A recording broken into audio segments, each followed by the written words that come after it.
Assalamualaikum warahmatullahi wabarakatuh. Selamat datang kembali di channel Radio Story. Masih bersama dengan saya, Mas Alan. Untuk kali ini saya akan menceritakan sebuah cerita yang berjudul Bisnis Perias Pengantin. Cerita ini ditulis oleh akun X bernama Bri Story. Bagi teman-teman yang ingin membaca langsung ceritanya, nanti silakan saja kunjungi linknya yang akan saya sertakan di kolom deskripsi. Sebelum kita masuk ke ceritanya, jangan lupa untuk like, comment, subscribe channel ini dan nyalakan juga lonceng notifikasinya agar tidak ketinggalan cerita-cerita dari channel ini. Dan seperti apa ceritanya? Mari kita dengarkan.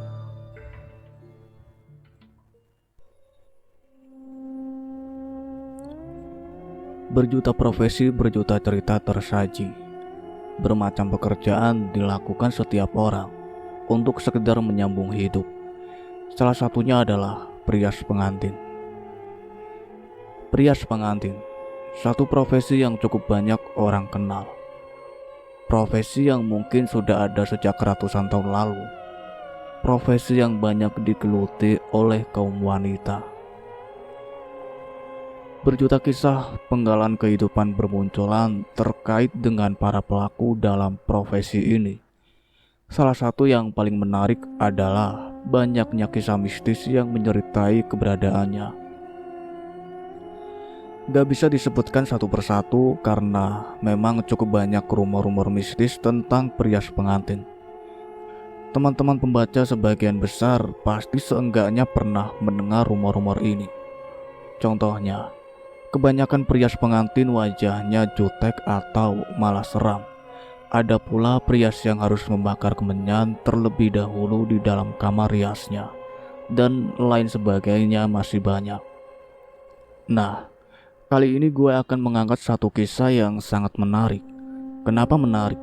Karena kejadiannya nyata. Orangnya ada, tempat kejadiannya juga masih ada. Jadi izinkan gue untuk memulai serial baru yang cukup seram dan seru.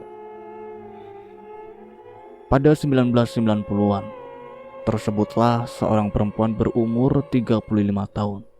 Namanya Nina. Orang-orang banyak memanggilnya dengan panggilan Mbak Nina atau Ibu Nina. Ada pula yang memanggil dengan Nina. Sudah sekitar 20 tahun lamanya Ibu Nina sudah berprofesi sebagai perias pengantin. Dimulai sejak masih sekolah, Ibu Nina sudah mulai ikut membantu ibunya merias pengantin. Jadi sudah cukup lama menggeluti profesi ini. Sampai akhirnya sang ibu meninggal dunia ketika Nina masih berumur 21 tahun. Setelah itu dia lanjut menggeluti profesi ini. Sejak masih tinggal bersama orang tuanya di Cilegon, Banten, sampai ketika sudah memiliki tempat tinggal sendiri di Tangerang Selatan. Sudah cukup banyak kisah hidup yang Ibu Nina alami. Entah itu sedih, senang, ataupun seram. Seram, iya, karena sudah dibilang di awal tadi, kalau profesi perias pengantin seringkali harus bersinggungan dengan hal-hal mistis yang menyeramkan. Gak masuk nalar dan logika. Ibu Nina sering mendapatkan panggilan untuk merias pengantin jauh ke pelosok hampir di setiap sudut pulau Jawa. Sesekali juga sampai keluar Jawa. Nah, banyak kejadian janggal dan aneh yang beliau alami ketika harus mengunjungi tempat yang cukup terpencil. Salah satu pelanggannya adalah ketika Ibu Nina harus mengunjungi satu desa di daerah Anyer, Banten. Setelah ini Ibu Nina sendiri yang akan menceritakannya langsung. Kali ini aku harus berangkat ke Anyer sendirian. Karena Mira asistenku yang biasa mendampingi sedang ada urusan mendadak, jadinya gak bisa ikut kali ini. Aku tipe orang yang sangat tepat waktu. Gak ada kamus terlambat dalam hidupku. Lebih baik aku yang menunggu daripada orang lain harus menunggu karena aku datang terlambat. Sama juga kali ini ketika masih pagi buta aku sudah dalam perjalanan menuju tempat merias di satu desa di wilayah Anyer, Banten. Tempatnya di sisi jalan pegunungan sebelah kiri, bukan sisi pantai, dan katanya letaknya cukup jauh dari jalan utama. Ya sudah, walaupun begitu aku tetap harus menjalani. Sebelum ini aku sudah merasakan yang lebih pendalaman lagi dan aku survei. Targetku aku harus sampai di rumah tempat acara sebelum jam 5 subuh. Dengan tujuan sebelum akad semua sudah siap, nggak ada yang terlambat. Dan sukses, seperti biasanya aku datang tepat waktu. Jam 5 kurang 15 menit sudah sampai di rumah mempelai wanita. Waktu itu aku menggunakan jasa ojek motor untuk membawaku ke tempat acara. Setelah turun dari angkot di jalan utama Jalan Raya Anyar.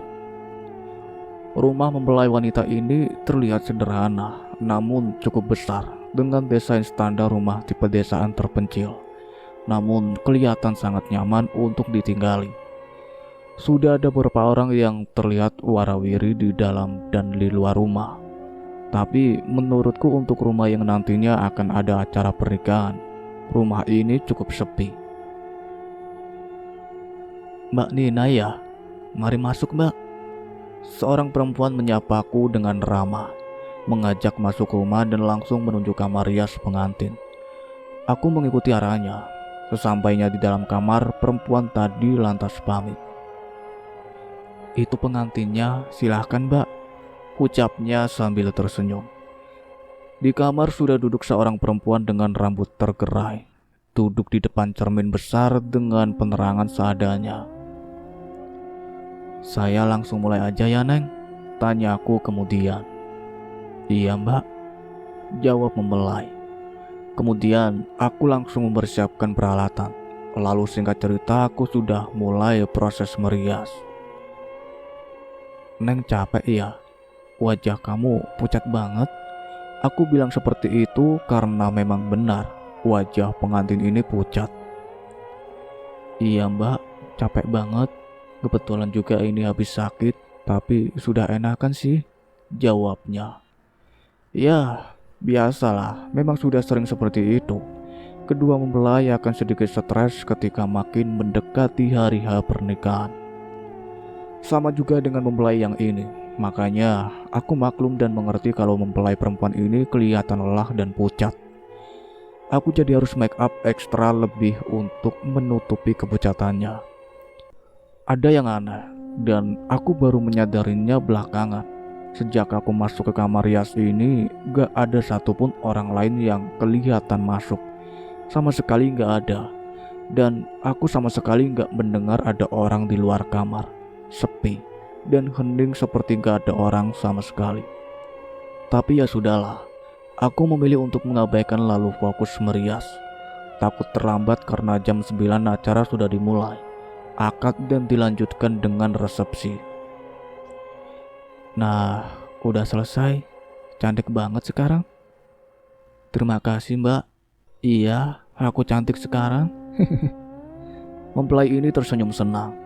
Gak bisa dipungkiri kalau aku gak puas dengan hasil kerjaku kali ini. Wajah mempelai masih terlihat agak pucat. Tapi setelah selesai, tiba-tiba aku mendengar ada kehidupan di luar. Tiba-tiba ramai. Syukurlah, akhirnya kejanggalan tadi gak beralasan. "Ayo Neng, dimulai sekarang." Seorang perempuan masuk ke dalam kamar lalu mengajak mempelai perempuan untuk keluar. "Emang udah mau dimulai Bu?" tanyaku.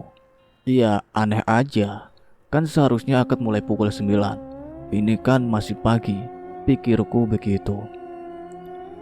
"Udah mau mulai Mbak, kan udah jam 9, jawab perempuan itu.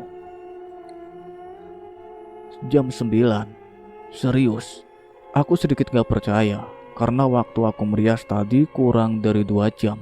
Harusnya ini masih jam 7. Penasaran, aku memastikan lagi dengan melihat jam tanganku sendiri. Ternyata benar, sudah jam 9. Aneh. Ya sudah, seperti biasa aku menunggu di dalam kamar yang sudah disediakan buatku ketika acara sedang berlangsung. Oh iya, ada kebiasaan yang selalu aku jalani kalau sedang merias seperti ini. Yang pertama, sebisa mungkin aku gak menunjukkan diriku di depan para tamu ketika acara sedang berlangsung. Yang kedua, aku sama sekali nggak makan atau minum yang disediakan tuan rumah sebagai jamuan acara yang aku terlibat di dalamnya untuk merias pengantin. Walaupun itu hanya segelas air putih, makanya aku selalu membawa bekal air dan sedikit makanan untukku sendiri. Kenapa harus begitu? Sampai sekarang pun nggak tahu alasannya, karena dulu sejak aku masih ikut bantu ibuku untuk merias, dia selalu mewanti-wanti untuk melakukan dua hal itu. Beliau hanya bilang, kalau dilanggar, nanti ada sesuatu yang buruk akan terjadi. Hanya itu yang dia bilang. Aku ikut saja, dan sampai sekarang aku terus melakukan kebiasaan itu. Seperti yang sudah aku bilang tadi, setelah akad acara akan dilanjutkan dengan resepsi, menerima tamu undangan yang masih dilaksanakan di rumah mempelai wanita. Nah, rencananya setelah selesai bertugas merias untuk akad, sehabis duhur aku akan pergi meninggalkan lokasi menuju Cilegon untuk mengunjungi salah satu kerabat di kota Cilegon. Karena pengantin akan berganti pakaian dan diriasi lagi setelah maghrib, jadi aku seakan akan kembali lagi ke lokasi sebelum waktu maghrib tiba. Singkat cerita, selepas duhur setelah selesai mempelai berganti pakaian dan diriasi lagi, aku akhirnya berangkat ke Cilegon. Jarak tempuh Anyer Cilegon sekitar 2 jam menggunakan angkutan umum. Aku seorang profesional, tapi kali ini aku agak terlambat. Baru menjelang Isya aku sampai di Anyer, tapi belum sampai lokasi pernikahan. Masih di jalan utama Jalan Raya Anyer. Karena merasa sudah terlambat, aku jadi menyewa angkot supaya lebih cepat sampai. Sedikit panik dan khawatir, aku duduk di kursi depan angkot sambil terus memperhatikan jalan ketika kami sudah memasuki wilayah desa tempat lokasi pernikahan.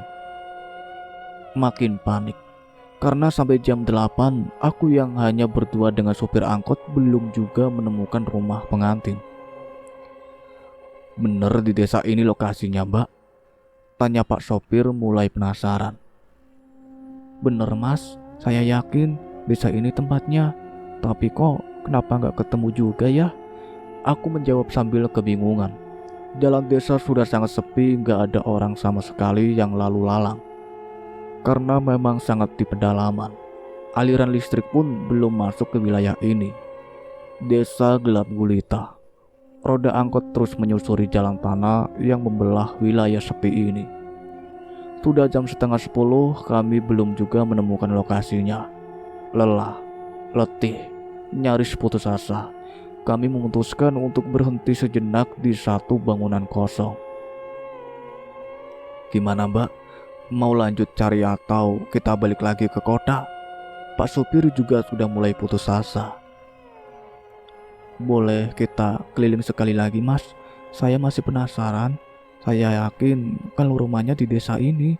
Dan semoga kita nanti bisa bertemu salah satu penduduk sini. Biar kita bisa tanya lokasinya. Jawabku.